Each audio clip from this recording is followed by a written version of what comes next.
Okay, this is the Sports Inquirer, Emma Pursuit, and we are glad to be joined by Emma Kauf, the catcher for Georgia Tech softball. The team has played 11 contests so far this year. How is the team feeling physically and mentally? Because you hadn't really had any active competition since 2020 and the spring of 2020, so it's a lot to jump right back into. But how is the team feeling overall? I think overall the team's been feeling pretty good. I mean, like you said, it's been a lot of games in a short period of time for us that we really haven't been used to. But I think throughout the fall and even early spring, like the amount of scrimmages that we got to do within our team actually really prepared us for this. We were doing double headers on Sundays and practicing that and just kind of trying to get into the rhythm of what it would feel like to have 5 or 6 games within a weekend, so Yeah, and you had your non-conference play, and you went right into ACC play. You had 6 games, I believe, over a 3-day period. What was yeah. that like, just going from an opening weekend and then going right into conference play? I think for us, like, that first weekend, it was really good for us because we were all really excited to be back on the field playing after such a long period of time of not having that opportunity, so I think that first weekend, we just had a lot of fun being together as a team, and then second weekend kinda came at us pretty fast. I mean, we were playing some really good competition early on within conference play too, especially, and so I think we can kind of use this past weekend as like a stepping stool going into our next few ACC competitions and kind of learning from that. And hopefully it will help get us on a good next step for these following weekends. So, We'll go to you individually. We'll start with your hitting. You're hitting over 400. You've drawn 8 walks, which leads the team. 4 stolen bases so far this year. What's it been like for you physically, or just preparing to have such a good start, hitting and getting on base? I think mentally, like my game plan, just being back on the field was to be really aggressive and just kind of attack my at bats and just jump on it right away. And I feel like the first weekend I kind of did that and just was really excited to be back out there. So I was having a lot of fun. And the second weekend we faced some really good pitchers. So I think that kind of showed our team a little bit like where we need to step up in that aspect of having some more quality at bats and maybe thinking about our approach more instead of just our actual swings. So, How do you do that as a leadoff hitter? Do you want to take some pitches, set the tone, really get a gauge of where the pitcher is going, and pass it along to your teammates? How do you help in that regard? yeah, so definitely being in that leadoff role, I kind of have to set the tone for the rest of the team. So I do try to take a few pitches, have a good quality at bat, and like let some of my other teammates know maybe where she's pitching us, location, that type of stuff. So I think when I do lead off in that first inning, I think it really is important for me to have that quality at bat and just take a few pitches that I maybe normally wouldn't if I wasn't leading off in that situation. So Yeah, and then you as a catcher, I've already seen 6 pitchers have already made appearances this year. That's a large amount for a softball team through the first yeah. 2 weekends of the year. How have you handled just all of these pitchers and you having to kind of guide them through these contests?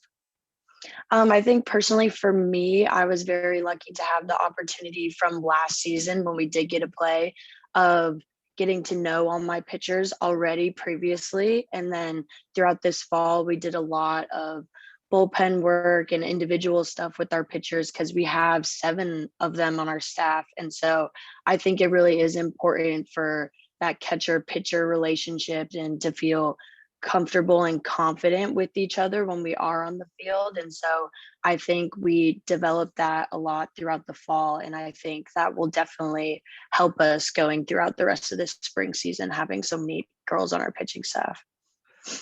Yeah, and how do you develop that? Do you work with them a little bit extra this year? Because how are preparations going? Because is the approach different this year, just with the different types of teams, maybe lack of practice time than maybe normal due to the conditions we're in? How has that changed just your preparations as a catcher? Yeah, definitely. I think for preparation, it's really just understanding my pitcher's strengths and their weaknesses. So like going into games, knowing how to handle each situation differently with pitchers. Like some like to be addressed in different ways, and that communication that I have with them when they're on the mound, I think is really, really important. And I want them to feel that they can be confident and comfortable with me. So I think just having even not just like that softball aspect, like the athletic relationship, but also that personal friendship relationship that you can have with your teammates is also really important. So Sounds like you're the team psychologist when you're dealing with all these people. So yeah. do you feel like that in a way? I'm sure all of you are talented as far as being able to pitch at a collegiate level or play at a collegiate level.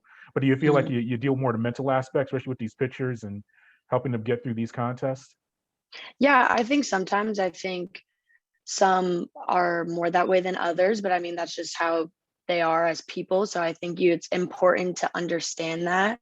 And they also have their own trigger words or like whatever helps them get back in their rhythm if they're kind of getting down into a slump a little bit. So I think it is really important to like know that relationship that you have with that person. And I think the amount of times we got a scrimmage in the fall, especially being like inner squad, was really, really important because we would switch up the teams all the time. So I'd be catching 3 or 4 different pitchers a day and then switching it off the next day. So I would get that opportunity to be with every single one of them, which is really important. So Yeah, before we get to this weekend, doing my research, I see you're from Lincoln, Nebraska. Obviously, in the Midwest, I'm sure there are a lot of programs in that part of the country. How did you end up at Georgia Tech in Atlanta specifically to play in for the Yellow Jackets and in the ACC? yeah, so I had actually met Coach Morales when she was the head coach at Radford.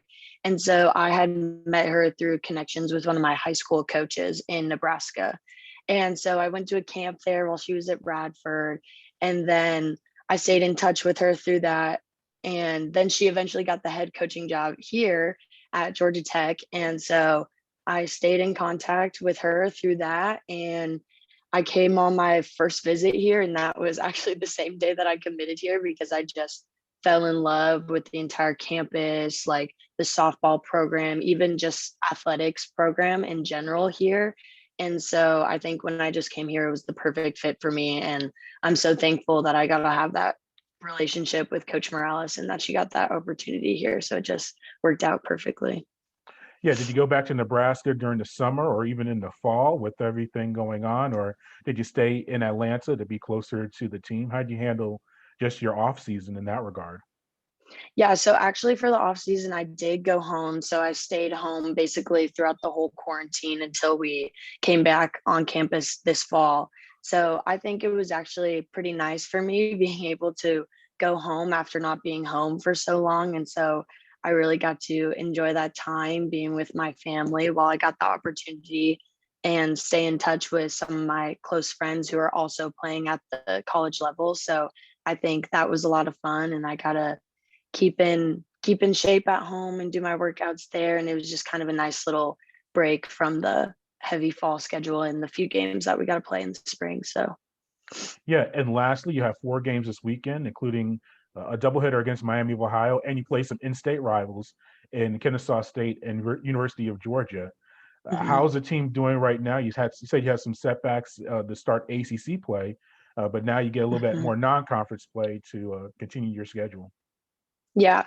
So I think this weekend we're just kind of looking into it with an open mindset, just like going back to having fun, keeping it nice and simple and not stressing too much about the outcome, but just really enjoy being on the field and being thankful for the opportunity that we do get to play because we all kind of had that realization of last spring where we were basically all just getting ready for practice and then our season was canceled. And so I think it's just really eye opening for us, and we have to remind ourselves how thankful we are to even get this opportunity to play every weekend. So I think we're just really going to go in trying to have some fun and just enjoy the weekend while we can.